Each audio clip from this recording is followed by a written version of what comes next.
ওসমান হাদি খুব ভাইরাল হয়েছিলেন একটা ক্লিপের জন্য, যেখানে তিনি বলেছিলেন শাহবাগের ছিঁড়ে ফেলা উচিত। এখন পর্যন্ত অনেকের কাছে হাদির পরিচয় আসলে এই ক্লিপটাই। মানে তারা মনে করেন এই শাহবাগ ছিঁড়ে ফেলার ডাকই হচ্ছে হাদির লেগেসি। এটা একটা প্রোপাগান্ডা। মানে ওসমান হাদির গুরুত্বপূর্ণ লেগেসি যে ভাঙচুর করা বা ছিঁড়ে ফেলা, এটা নেহায়তি একটা প্রোপাগান্ডা। এর সাথে বাস্তবতার কোনো সম্পর্ক নেই। হাদির আসল লেগেসি হচ্ছে এর সম্পূর্ণ উল্টো। আজ থেকে 10-15 বছর পর, ইনশাল্লাহ 100 বছর পর হাদির কথা আমরা কেন স্মরণ করব? দুটো কারণে। 1 নম্বর, তিনি ইনকিলাব কালচারাল সেন্টার শুরু করেছিলেন। তার কার্যক্রম হিসেবে সেখানে নানা বিষয়ে আলোচনা হতো।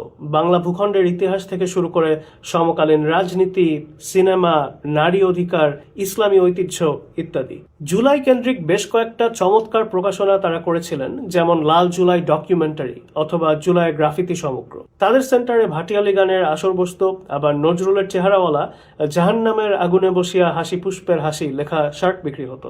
বলতে হয় মোটামুটি বড় পরিসরেই হাদি এমন ইনক্লুসিভ একটা সাংস্কৃতিক মুভমেন্ট শুরু করেছিলেন যেরকম কিছু দেশের নিকট অতীতে অন্তত আমরা কখনো দেখিনি। এবং এই মঞ্চটা তিনি শুরু করেছিলেন হাসিনা পালানোর সপ্তাহখানেকের মধ্যেই। তিনি বসে থাকার মানুষ ছিলেন না।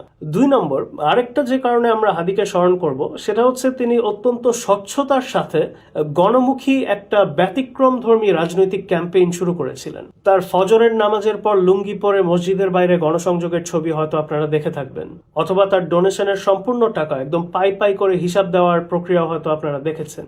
এরকম দৃশ্য মোটামুটি বাংলাদেশে অভূতপূর্ব।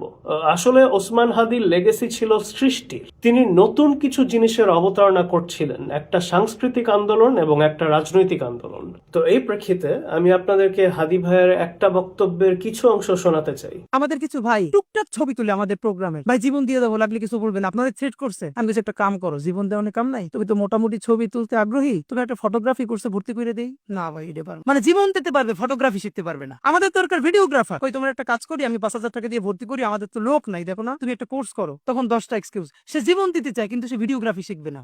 ভাই যে ফটোগ্রাফি পারে সে বাংলাদেশের 10টা ফটোগ্রাফারের একটা ফটোগ্রাফার হবে ভাই। মানে সে সব একটু একটু করবে, কোনোটার উস্তাদ হবে না। তা আপনি যার সাথে ফাইট দিতেছেন সে তো ওই লাইনের বাংলাদেশের 10 জনের একজন উস্তাদ। এখন তো মাল্টি ট্যালেন্টেড হওয়ার দিন নাই, এখন তো স্পেশালাইজেশনের যুগ। আপনি বাংলায় ফাটাই ফেলবেন, ইংলিশ, আরবি, যে ছবি তুলবে বাংলাদেশের সেরা ছবি, ভিডিওগ্রাফি। এইরকম 20টা লোক আমারে দেন, আপনারা 1 বছর দেখেন আমরা কোথায় নিয়ে যাই ইনশাল্লাহ। এখানে লক্ষ্য করুন, মানুষ যখন তার কাছে এসে প্রশ্ন করেছে, ভাই আমি বিপ্লব করতে চাই, আমাকে কি করতে হবে খালি বলেন, হাদি ভাই কিন্তু তাদেরকে বলেননি যে তোমাদের প্রথম কাজ হচ্ছে অমুকের মাওয়া ছিঁড়ে ফেলা অথবা নিজেদের জীবন উৎসর্গ করা। সেটা কিন্তু হাদি ভাই বলেননি। তার কারণ বাস্তবতা হচ্ছে এগুলো আসল বিপ্লব নয়। আসল বিপ্লব হচ্ছে নিজেদেরকে বিল্ড করা এবং এক্সেলেন্সের অনুসন্ধান করা। এটাই আসলে বিপ্লব। হাদি ভাইয়ের চোখে এটাই বিপ্লব। অসওয়াল্ড চেম্বার্স একটা কথা বলেছিলেন, যেটা আপনাদের জন্য উদ্ধৃত করতে চাই। We are not made for the mountains, for sunrises, or for the other beautiful attractions in life. Those are simply intended to be moments of inspiration. We are made for the valley and the ordinary things of life. And that is where we have to prove our stamina and strength. আসলে পাহাড়ে একাধবার চড়া বা Everest জয় করা অসম্ভব কিছু না, কিন্তু আমাদের আসল কাজ মাটিতে। এই মাটিতে থেকেই প্রতিদিন একটু একটু করে দাঁতে দাঁত চেপে কাজের মাধ্যমে আমাদের এক্সেলেন্স বিল্ড আপ করতে হবে। সেটা যেখানেই হোক, ক্লাসরুমে হোক, অফিসে হোক, ক্ষেত খামারে হোক অথবা রাস্তায় হোক। এটাই হচ্ছে সৃষ্টির প্রক্রিয়া। এর মাধ্যমেই নতুন জিনিস সৃষ্টি হয়।